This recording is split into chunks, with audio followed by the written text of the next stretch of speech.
Hey guys, it's Steve with Orlando Collector Deviants. Happy New Year. We are here. We're starting off the year with Marcus H. Roberts, the Barry White of comics, from Second Sight Publishing. How you doing tonight, sir? Happy New Year, man. I'm doing good. I'm sitting here smiling at the pictures that you put up there. Like, man, this dude is all in my photos. Hey man, I gotta go back. I actually had to find the only picture I could find with you not having a beard was your baby picture. Yeah, the beard came in early and I liked it, so I left it. I even I even had a beard while I was in the military, had a beard while I was on the police force. The beard, that's just it. When I was going through it, it's like, damn, beard, beard. I'm like, he's always had a beard. Oh yeah. I can't tell you the benefits of getting facial hair early, such as being 13, 14 and throwing that six pack up on the counter. Like, how much? Trust me, I understand that one all too well. No, but what I am going to say, I'm going to date you. I mean, your beard's been gray for quite a while too. Yeah. Now, I started graying early, but it's been gray for at least the last 30 years. Well, you're a young man, but I'm sitting there. It's like he's in high school and he has gray in his beard. I'm like, Join the club. I don't have a Yeah. beard, but I had gray early. Yeah, they've been calling me old man for a long time. so how are you doing on this new year? You doing good? Oh yeah, man, I can't complain. I'm excited for what's to come from not just Second Sight, but from some of the projects that I have going on. Even though the this virus thing is still trying to hold us down, we're still pressing forward. I still see a lot of people coming out to cons, being safe, wearing masks, social distancing, using sanitizer. So that's a good thing to see, and it's helping to keep the cons going as well. So I'm excited to see what this year is going to bring. Now you ended the year with a bang. I mean, you were hitting like almost every convention up to the new year.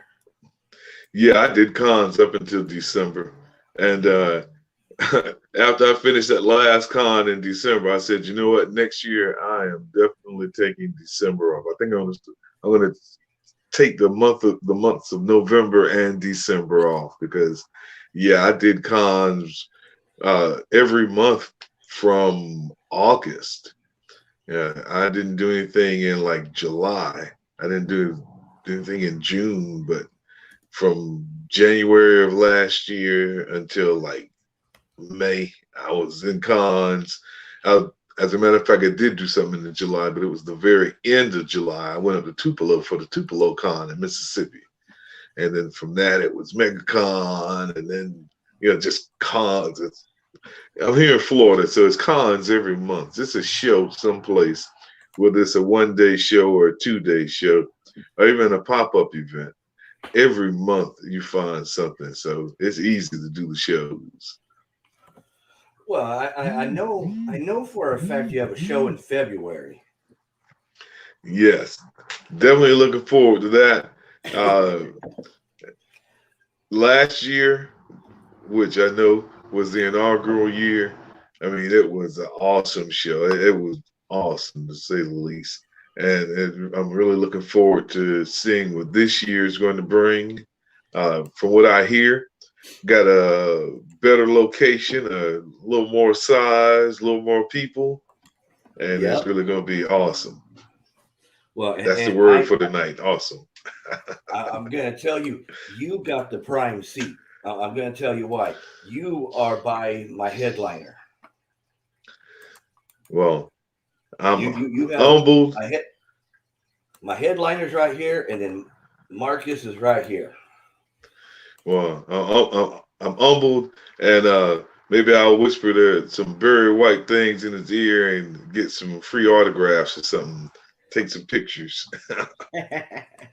Well, I'm going to do a shameless plug. I know this is your show, but I'm going to do a shameless plug because you know who the special guest is, right? Yep. So it is Carlos Navarro, one of the stars of the Hawkeye series. If you haven't watched it, go watch it on Disney Plus. Really good. He's in it throughout the whole series. And then Yep. come to the show and meet him because he is such an awesome guy. And if you guys are from the Orlando, Florida area, you guys will also know him from Monsters in the Morning. Okay, well, there's my shameless plug. I'm definitely going to be slipping him some Second Sight books. There you Well, go. he did appear on The Walking Dead for quite a few shows. Yeah, well, see, I got just a zombie book for him. Got a couple of zombie books for him, so we're going to make that happen. But before we hit the February show, we're going to be next week at the Central Florida Comic Convention, the CFCC here in Lakeland, and that's what I consider to be the home show because I live in Lakeland. Like one of the few opportunities I get where I don't have to get up at the crack of dawn and head out someplace that's an hour and a half, a couple hours away. And Mr. Bradley Golden is shouting out Marcus right there. Hey, what's going on, Bradley? Another one of my favorites from Second Sight Publishing. Bradley. Yep. Bradley and I actually this year will have a book coming out that we're writing. The title of it is Sunny. Issue 1 actually is in the works. We're working on the issue 2. This is going to be a 4-issue series. Yeah, and Bradley and I are writing this together. So you're going to get a nice little mix of horror here. That's awesome. That's cool. Can't wait for that. Oh yeah, and just imagine Chucky on steroids, and you got it. And I'm talking about the first Chucky, the original one. The original. Yeah. The scary Chucky. Yeah, the scary one. Now you said that one was Sunny, right? Yep. That one right there. That one right there. Yep. See, you got to remind me what you sent me, cuz. Well, I definitely sent you that. The books for the Kickstarter, of course, will be sent out first, and then you can look for that to be in previews, hitting stores sometime before summer. But Sunny. Now, did the Kickstarter for that already go through? Yes, and Bradley's working on finishing up the book now to fulfill the Kickstarter, and then after that, the book will be available for everyone else. Cool. Talking about Kickstarter, I got a recent letter from somebody saying that my Protector 2 is coming along. Yes, sir. I have been working hard and steadily at getting the book finished. I'm down to 7 more pages to be colored, and the book is being lettered by Hector Negretti. So I'm hoping at least by the end of February for it to be all done, and I'll be getting it out to backers. You know, it has been a long road because I had to get the money back that was mysteriously run off from the guy that ghosted me. But we pressed on anyway because I didn't want to disappoint the people that supported me. The ones who, they believed in me, they believed in the project just like you all did. So I didn't want to disappoint you. So if that meant, I got to scrape up some pennies and pull out the metal detector and hit the beach or whatever, then that's what I'm going to do to get the funds together to get the project done. Tell Bradley he needs to give you a raise. Come on. Well, before I can get a raise, I got to get some pay. But he pays me in comic books. Hey, you can't beat that though. You can't. No, you sure can't. Not for a guy like me that collects. And you got a huge collection. But I'm working on it. It's like, and you and I talked about this before. Some of the books that we grew up with that maybe were out of our reach then. Now, as an adult, I got a couple of extra dollars. I'm going to get that book. I'm searching for it. I'm ordering it. And one thing I always wanted to do was have the entire Supernatural Thrillers series because it was only 15 issues. But I've worked hard to get all those issues, and I'm only missing one, which is issue 15, actually. Now, is that one a rare one or?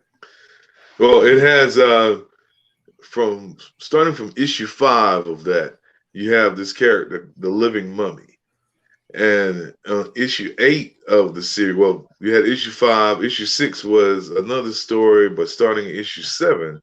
The rest of the series was The Living Mummy. And The Living Mummy was one of my favorite characters growing up. But something that makes it valuable is in issue 8 of the series, it's the first appearance of the Elementals.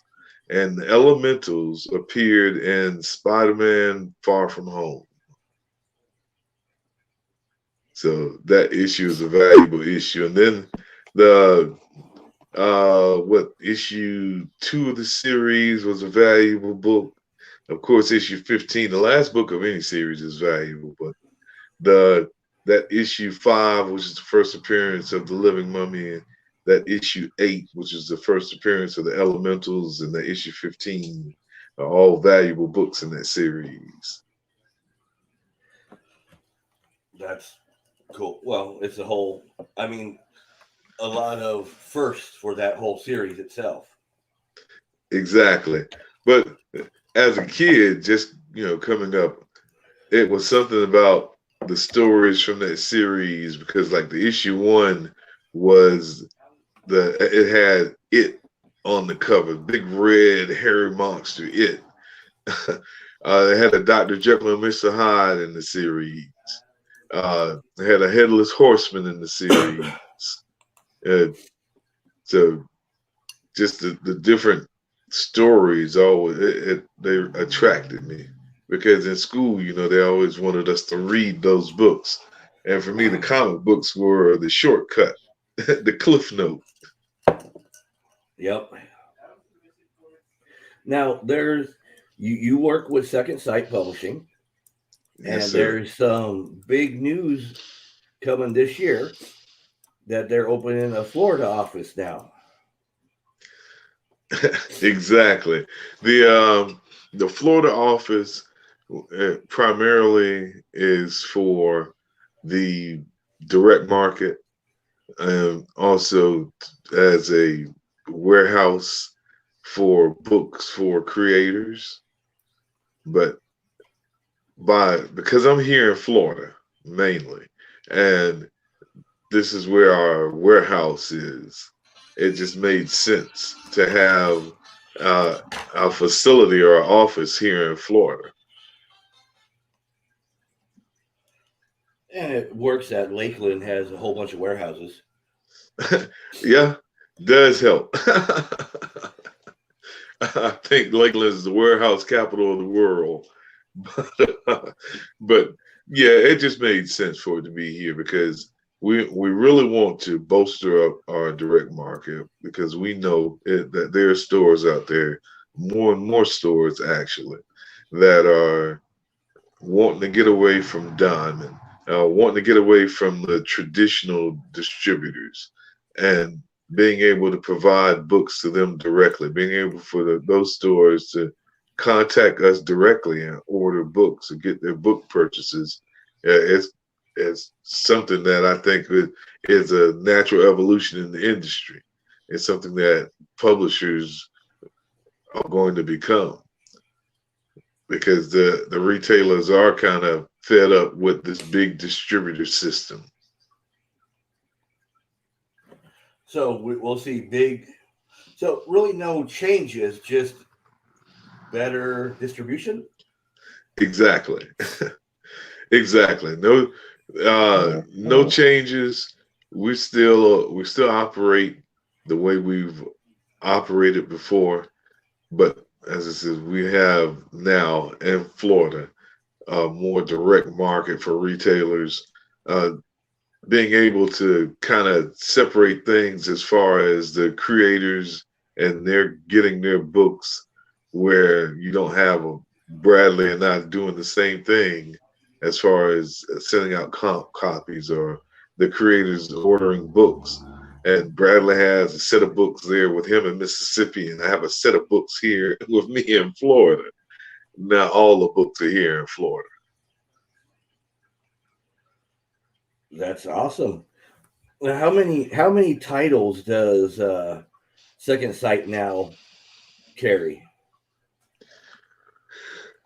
Oh man, I Sorry, made you think think. yeah, you Made you sure think did, on a because Thursday we night. because they're kind of fluid. You got me thinking while I'm drinking. What are you drinking But tonight? Hold on. Got Crown Royal wait a going minute, on? what? Oh, Yeah, got a little crown going on, but we have currently, I think it was the last count was around 47 titles signed. Uh, this year we have, with the titles that we published in 2021, we have titles that are ending, series that are ending. And as those series wrap up, we have other series that are going to follow right behind it. And we're set to have series that will be able, no matter how many issues a series runs, whether it's 3 or 15, we have series that are ready to step in at the conclusion of another series. So we have enough titles to keep us going here for a few years. Mr. Tom Rupp. Okay. Tom Rupp says most stores now have to have 3 accounts for new comics. That hurts their discount. Kickstarter and direct sales is the way for small publishers to go. Oh yeah, I definitely agree. I definitely agree. Yeah, especially because, and what I'm doing is not it's not original. It's not new. There are a lot of publishers out there, small publishers especially, that offer the direct market because it's easier. As I said, the retailers get frustrated with the big distribution because of just the hoops, all the hoops you have to go through, eh, not just in getting books, but don't let a book be damaged or something of that nature. And so, they want a simpler way. And I can't think of any way that's simpler than for, if they want Second Sight publishing books, they call me up and say, hey, I want, 2 of these, 1 of these, 3 of these. I pack them up and send them right to them. Now, do you already have a couple shops in here in Florida that are a big supporter? Well, because we are really just getting set up, we have some people we've talked to. We've had stores who have expressed interest, but we also have a person now that's in the retail specialist position who will be calling and contacting stores all around the country to find out if this is something they're interested in, find out if they're carrying our titles, you know, set up a relationship. We want to move past the cold computer relationship where you just order something and actually get a live person in there talking to people that can understand. You know, we want 5 issues this month, but we may only get 2 issues next month because it depends on how things go. A computer or a corporation doesn't understand that. But when you talk to a real person, he understands. Okay, your business is based on sales, so your orders might not be as big because you didn't do as many sales because of something else going on or whatever. Just having that understanding, having that relationship. I believe is important. And that's as old-fashioned as it may sound. That's the gray in the beard that we talked about. But as old-fashioned as it may sound, I think it's important. I think that's what we're actually missing out on is that connection where you get real understanding versus the robots and the automated voices and all the other stuff we're getting now. Oh yeah. Well, it's always nice to talk to a human. Oh yeah. Oh yeah, definitely. And Mike Thompson says, "Will they be at Olo?" Yes, Mike. Marcus will be at Olo along with, I believe, Spike's going to be there. Yes, Spike is going to be there. Spike will be there. He'll have his Athena. I believe he'll have some special covers for you there as well. Nice. I'm hoping still to get Bradley to come down. Well, I don't know. Getting Bradley out of Mississippi in February, it sounds like it should be easy, but I think he's hibernating during then. Oh no, I'll go up and pick him up. I have a couple of days off. I told him, look, I've driven to Tupelo, man. You need to come on down here to at least make it to Lakeland. I'll take you the rest of the way. I mean, two of his favorite people in Florida. I know Marcus is his first, but yeah, and Boris is his second. But Boris, we're kind of top five, maybe in Florida. Yeah, you still got Spike, and you got I say top 25. Okay. Oh no, you all are right there in the top two. Yeah, he's got to deal. He's got to deal with me and Spike. He doesn't have a choice. Oh no. And Mike says, "Awesome. We will see you there." Mike. All right, Mike. Mike is with Thompson's Custom Art Creations. He's also going to be at Olo. Okay. Well, come by the table, man. I'll introduce you to some of the fun Second Sight products. And like I said, I'm going to announce it here so you know too.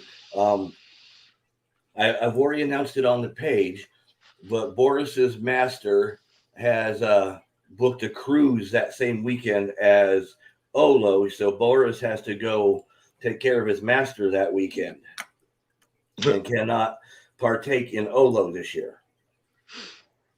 Well, he's going to miss out on the treat, but I have to make sure and set something special aside for him. Yep. He is very disappointed. He's very disappointed, but the master pays his bills, gives him a coffin to sleep in, so he's good. Oh yeah, got to take care of the master. So, what does Second Sight have in the works coming up? Anything cool? Well, we actually are waiting for, I say waiting, but we know we're looking for Mississippi Zombie 3.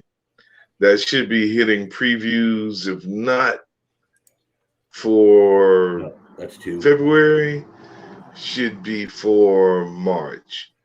And then I'm in the process now of putting together the Harvest of Horror 3. Harvest of Horror 2, this is 2. Harvest of Horror 2 spent 7 straight weeks in the top 100 graphic novels on Amazon. Wow. And I'll have that book with me. Thanks, man. I was surprised when it was up there for 1 week. But Peter Bro, who also is with us at Second Sight, Peter posted again like that next week that it was still there. So I'm like, okay, that's cool. But that third week, then he was posting again like, okay, we were in there for 3 straight weeks. We got as high as number 17 in that top 100 list. So, and as I said, the 4th week came and the 5th week, and I was like, man, this is awesome. This is like very unexpected to see the popularity of this book, but the book was very popular. The book was very good. We have some fresh faces in there, some names you might not be familiar with, like Alex Sosa, maybe Kenneth Christensen. We have Evan Pozias in there and Peter Bro. So got some good stories in there. That's cool. It's always good to get some fresh people in there. And as you just heard from him, it is available at Amazon. Amazon, your local comic book stores, it's out there. If your comic book store doesn't have it, they can't order it for you. It's even though it's from Second Sight Publishing, it is published through Caliber Comics. Now, is there anything else cool coming up? Well, we still have and waiting for these books to finally clear and hit the stores. Bradley and Peter, actually, they're These Damn Kids title, and we got issue 2 ready to roll out. But we've and I just said, been awaiting, getting some clearance and getting these books out, and hopefully in the next couple of weeks here, we'll finally be able to get those books in the stores. It's been a long delay, but I've worked hard and did what I had to do and buried all the bodies. So I'm ready to get the books out now. Well, see, I keep trying to get him to say kaijus and cowboys, but he's not going there. Well, I'll say kaijus and cowboys because, as we talked about before, when I posted the book that they sent me, and you made your comment on the book, they replied instantly. Those guys, Matthew Blair and Frankie Washington, those are some good guys. And this book is very exciting. I mean, I was happy to receive what I had, and I'm looking forward to the whole series. So this is definitely one of those books I'll make sure you keep stocked up. Well, that's good. You know me. I'll make sure you get the good books. Well, I appreciate that, because that one, I like my kaijus and I like my cowboys, and you got to mix them together. I mean, you can't beat that. You sure can. And the artist on there, Frankie Washington, Frankie actually, when it comes to the kaijus, when it comes to big robots, this guy is just spectacular, man. He is very skilled, and it comes through. And all his drawings, all the artwork that he does, yeah, there you go. I mean, Frankie is good. He's very good, and Matthew is an awesome writer. So that combination is really going to turn some heads when that book drops. Yeah, I'm upset I missed out on the Kickstarter on it. Yep. Now, I'm not sure if they have any Kickstarter books left over, but I'll reach out to them and see if they have any left over, and I'll see if I can wrangle you up a copy. Well, it's one of those, like I said, kaijus are some of I grew up on Godzilla,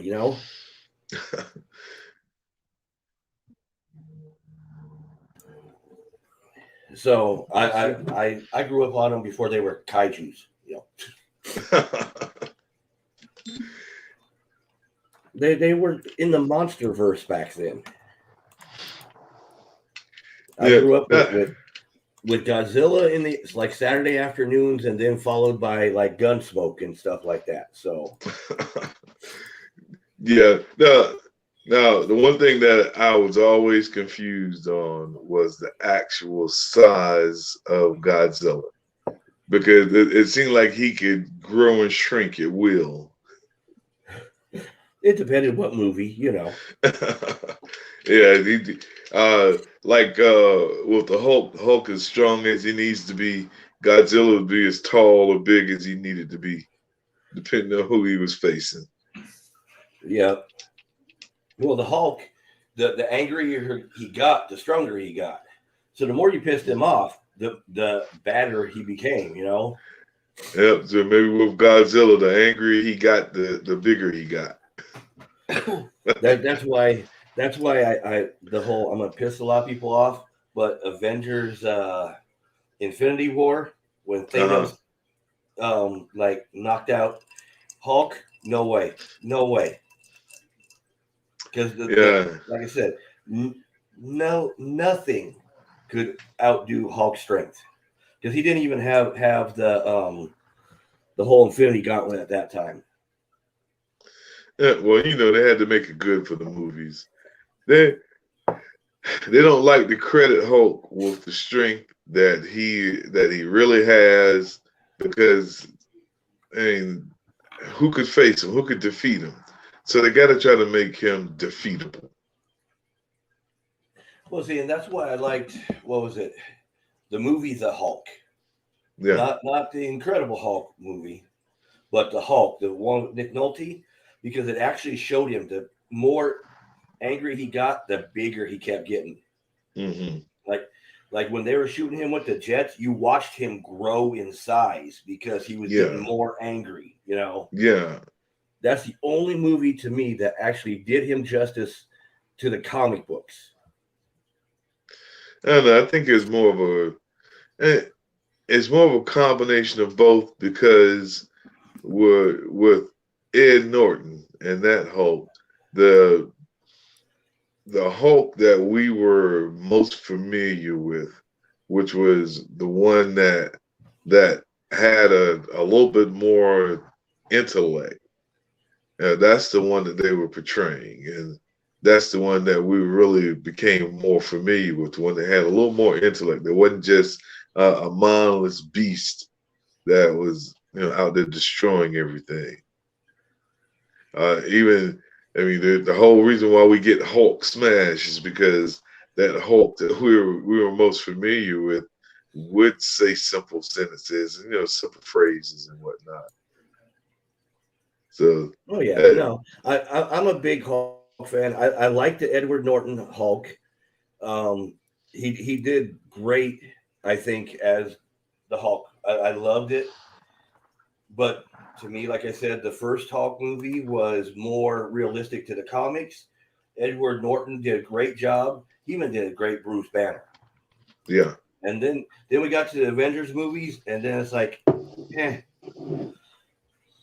And then they just made him. Once Thor Ragnarok came, they just made him a joke, which Yeah, upset yeah. me. Well, that's Disney Marvel, and that's one thing you definitely can see the difference in with the Disney Marvel and the Marvel films that you get that's outside of Disney. Uh, that's why, and I was just reading something today about bringing those Netflix characters into the Marvel Cinematic Universe and how it would be difficult because of just how dark those characters are on Netflix versus what they would be on Disney. I Have you watched Hawkeye? Not yet. Okay, so I'll keep my mouth shut. I know now, of course, because it's been out for a while now. I've read about all the spoilers, so I know the characters that it's introduced, and I believe that they're trying to segue some of the characters in there, but Now I'll just putting say they still made him ruthless. I'll give you that without trying to give away everything. They yeah still made him ruthless. So I think they did a good job bringing him over. yeah. Well, I think bringing in a dark villain is almost expected. So you wouldn't, that wouldn't throw anybody off. But bringing in some of these heroes that are more on the grittier side, uh, that's not what they're looking for. Yeah, I Like I I read, don't think Punisher is going to be very good. no, the Punisher wouldn't fit in. Uh, this I was reading a comment, and they were talking about the whole Daredevil, the way Daredevil is now, he wouldn't fit in. But I don't want them to change Daredevil just so he would fit, because Daredevil lives in that darkness. He lives in that the grittiness. You take that away, then you don't have Daredevil. You have Spider-Man. Yeah.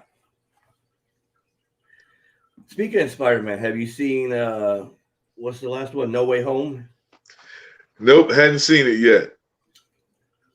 I have Wow, man. strapped in doing a bunch of comic book stuff, wrapping up the end of the year and taking care of all the stuff I need to take care of.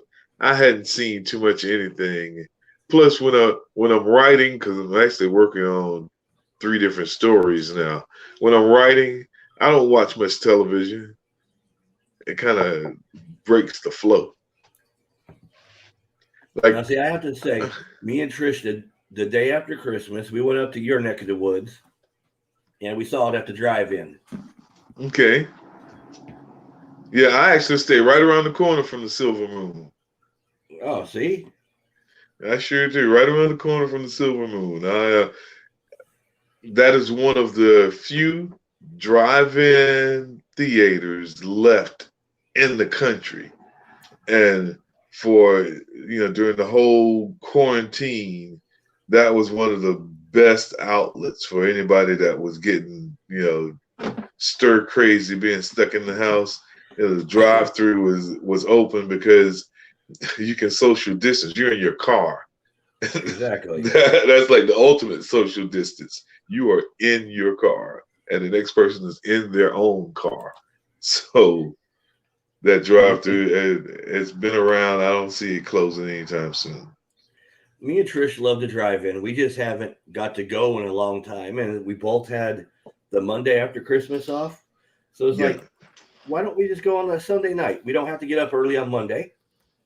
Just go and enjoy, Yeah, exactly. We haven't been to a movie.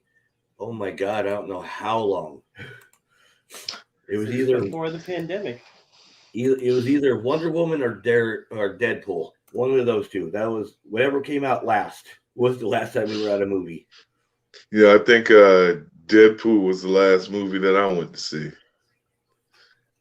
And then, with the streaming services, they make it so easy, man. It's like the stuff that I really want to watch is coming out on the streaming services, so I don't have to go to the theater. It's so much easier to sit on your couch. Oh yeah, definitely. And the snacks are so much better here at the house. Cheaper. And I was about to say, and they're free. Right. Well, and that's why I like the drive-in, because you can bring your own stuff.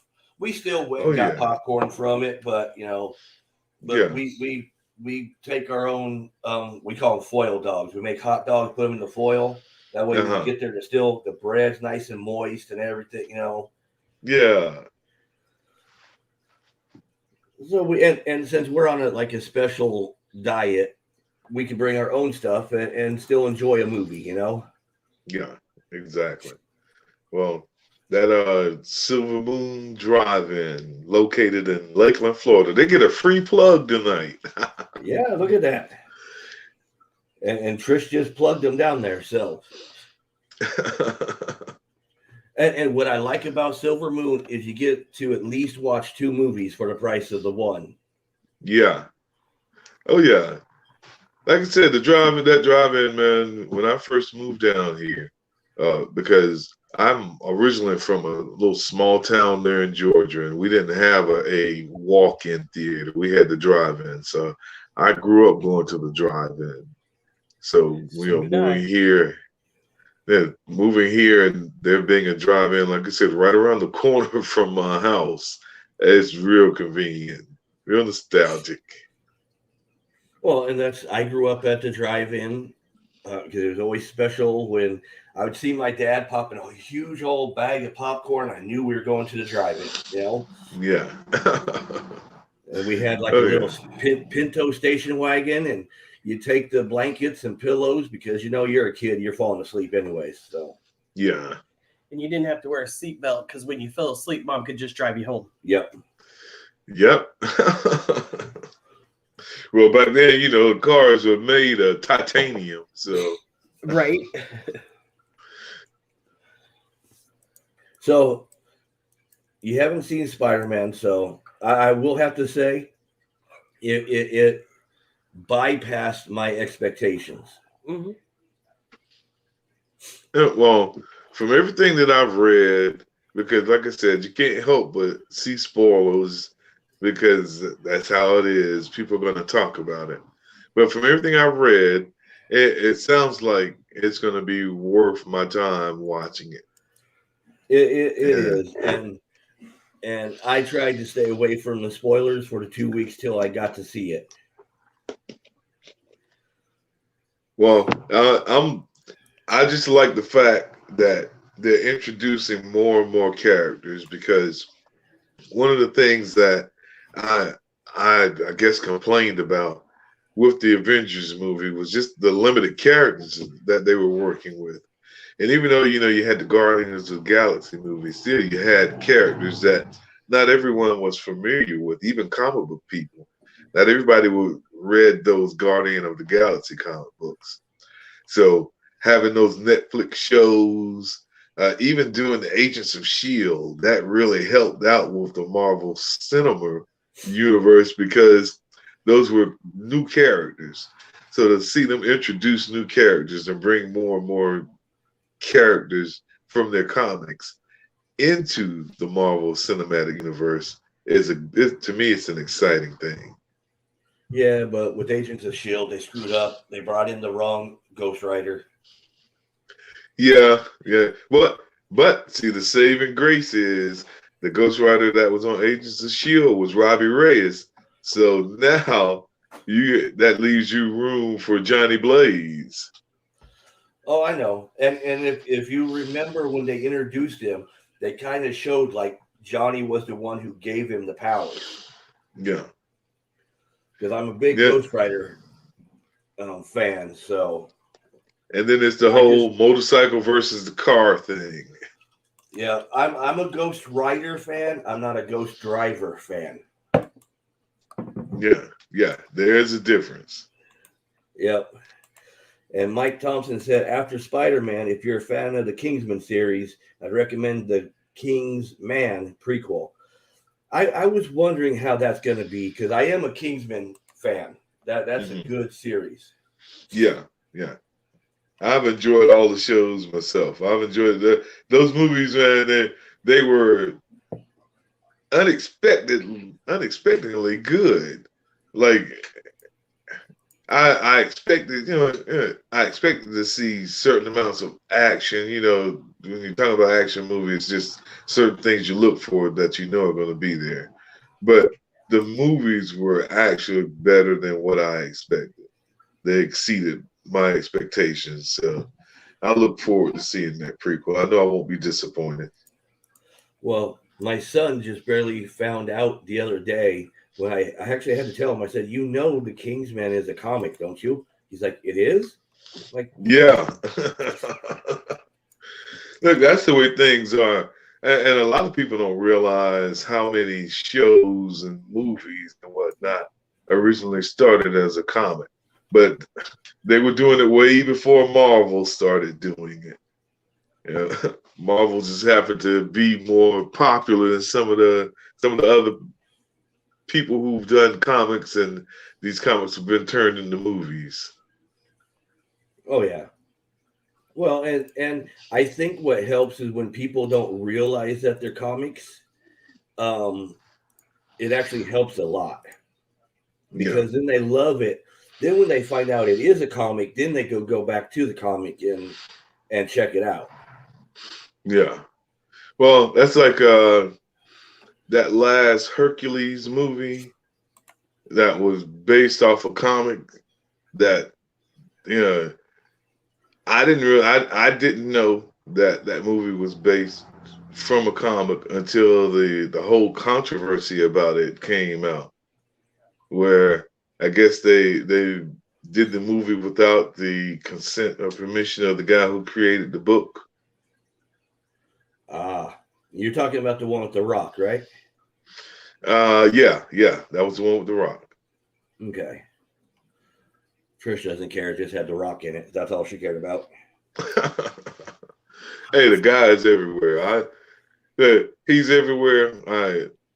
When I see people like him who transition from doing one thing that they were already a star at, like he was already a star in wrestling, and for him to transition into acting and become just a bigger star as he was in wrestling, I can't knock him. I can't knock his hustle. I have to tip my hat. Right? Oh yeah, no man, that man knows how to promote himself 100%. Oh yeah. Well, that's something that I would say all the wrestlers from his era were really masters at. From his era and right before his era, before we really had the internet and things of that nature that can really push things out to millions of people. Self promotion, promoting your brand, that was a big thing. And if you couldn't do it yourself, if you couldn't create your own audience and your own fan base, then you were in trouble. So, his dad, being the legend that his dad was, his dad knew firsthand what it meant to create your own fan base. And I'm sure he taught him that. Oh yeah. Well, you can watch it if you watch his TV show, him growing up. Oh. I tried watching that. It just didn't. Anything I can do to try to get him to notice me. Trish just tagged Dwayne Johnson down there. She anything I can get for him to know my name. Anything. Well, almost anything. His dad knew who we were. Yes, his dad did. And I'll take that. That's my 6 degrees to The Rock. I knew his dad, and his dad knew who I was. So, well, I can say, and I thank John Crowder for this. I can say that I did meet his father. John actually brought him over. I forget the con that we were at, but John brought him over to the table. Infinity, wasn't it? Yeah, Infinity? And he introduced us. So I can say that. Yeah, I got the opportunity to meet and talk to his father. And the only reason I know it's Infinity because that was my best interview ever was with Marcus, with Roland, with John, everybody all together at one time. Yeah. Oh yeah, when that popped back up in my memories and I sat down and I watched that, that was a pretty good interview. I mean, you could tell like we all really wasn't trying to do an interview. We were sitting there talking, and we were talking passionately about comics and the comic community, and just the friendship and brotherhood that we all share here in this community. Oh yeah, but I also remember that convention, and I know because this is when I first really got to meet The Rock's dad. Because I was talking with John, and I was talking with him, and he said he had to go to the bathroom. But he didn't want to walk by this one vendor because his vendor grabbed him and hollered at him and hooted at him every time. I'm like, don't worry, I'll go. I'll run interference, and you just go by, and I'll do the interference for you. And he slapped me on the back and said thank you, and I about flipped over a table. But you got the stalker block. Yep, I got the stalker block for him.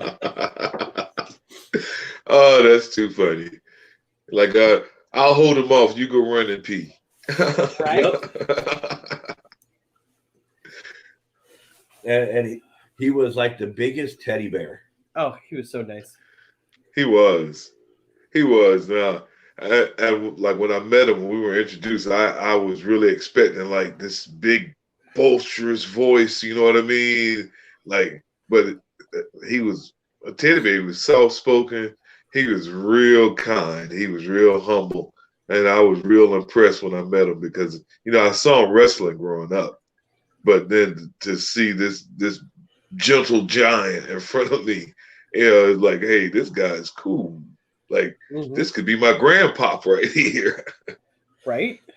Well, see, and I have to thank John Crowther because I actually have met all my wrestling idols because of John. All the Oh yeah, wrestlers I've grown up with, oh yeah. I every time I see John, this is one of the things we talk about is him writing those books, and he talks about the people that he's met, even the people that he's introduced me to because of them doing the cons together. And I tell him, man, I'm just impressed. I've been impressed since day one because from the very first time I met him at a con, this is what he was doing. This is what he started doing, and like getting a chance to meet Ric Flair, and getting a chance to meet Mr. Wrestling #2 and these guys. You know what I mean? Just to me, that was just something special. Oh yeah, and see, Trish, I'll tell you a little secret. Trish didn't like John at first because when we went up to John's table, it was covered in roaches. Trish is like, oh hell no. She didn't know about Rochelle. Well, he was barely bringing Rochelle out at that time because we've known John since the beginning. Yeah, I can handle snakes. I can handle spiders. I can handle lizards. I cannot handle roaches. well, this is how I originally knew John, from Rochelle, the teen roach, the teen cockroach. The teenage cockroach, yep. Yep, that's how I originally knew him, and that's how I was familiar with him. So, yeah, seeing how even though he's still working with that book, he kind of put it to the side because things with the wrestling, doing the wrestling comics, was really beginning to take off. And like I said, I've been impressed with that from day one, just seeing how he's grown with that, seeing all the guys that he's done these books for, seeing the people that he's going to be doing books for in the future. And the guys, like I said, that you and I both, and Trish, we all can attest to the guys that he's introduced us to, that we saw when we were kids. So that's a big thing. Well, see, what I loved about John, and I know this is your show, and I'm talking about John, is Rochelle was made for his daughter. That's what I fell in love with John with, because he made that character for his daughter with no image shaming or anything. A normal girl can be a superhero. Mm-hmm. Well, I first started seeing the book when, I noticed it in the ICC group on Facebook, Independent Creators Connection, and then finding out that John lived here in Florida, and then once I really started doing the cons, meeting him at the cons and being able to talk to him, and that's just hitting it off and being friends. Just it's good to see how these independent guys, how they grow their successes, knowing where they started from and seeing where they're heading and where they're at now. Yeah, it's a good thing to see. Especially Lawyer Bardet, comic book creator by night. That's a funny thing. Lawyer by day and wrestling comic book writer by night. You're just like, who, you wouldn't see it. Who'd have thunk it? Like, this is what this guy does. Okay, we're coming up on the hour. Is there anything you'd like to promote and talk about, or anything real quick?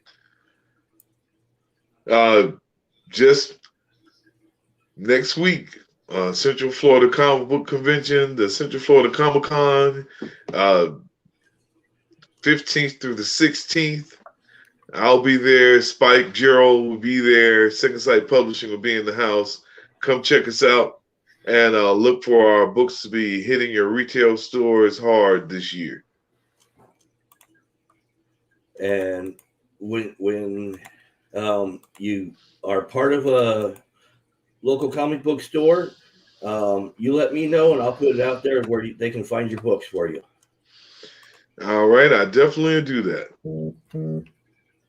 Okay, and for us, next Thursday, we're going to have the con father himself, Mr. Tom Raup, on. He will be here live in person, more than likely, because he likes to drink beers with me. With his Tom Selleck shirt on. Yep, probably. Probably. And what this weekend, there's a couple shows this weekend. St. Pete Comic Con. Is that what it is? I believe so, yeah. And I know Orlando Anime Day is going on this weekend also here in Orlando. And I believe the St. Pete Comic Con, if I'm saying it right, Trish will tell me here in a second. Give me a second. I'm not going with it. St. Pete Comic Con 2022. I had Okay. to slow that down to get that out. And she's not drinking. Yeah, I am. What you talking about? And Tom's saying, woo. He's doing his Ric Coming Flair impersonation. Tom, I need Supernatural Thrillers number 15.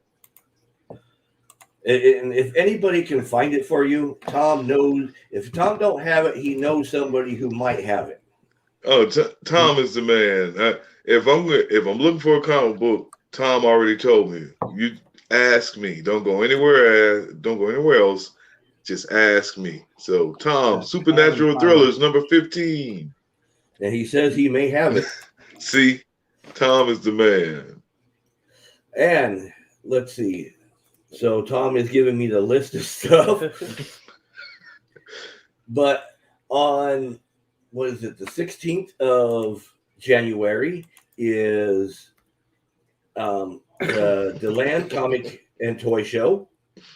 And we will actually be set up there getting rid of some of our collection.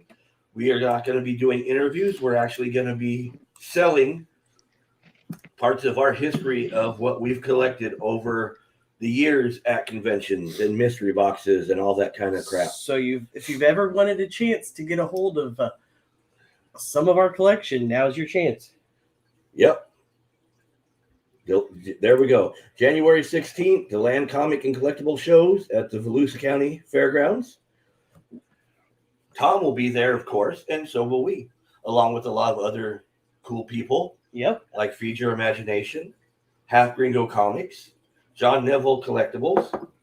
I'm not fast enough to tag them all. Yeah, that's why I'm saying it. Okay. Okay, and with that, is there anything else you want to leave off? I'm good, man. I enjoyed it as always. Always glad to see you and Trish, my favorite couple here in the state of Florida. And it's always great having you on. You know that. Can't wait to see you. If we don't see you this in 2 weekends, we'll see you at Olo. Definitely. I'll be there. Yeah. All right. And with that, guys, we'll catch you later.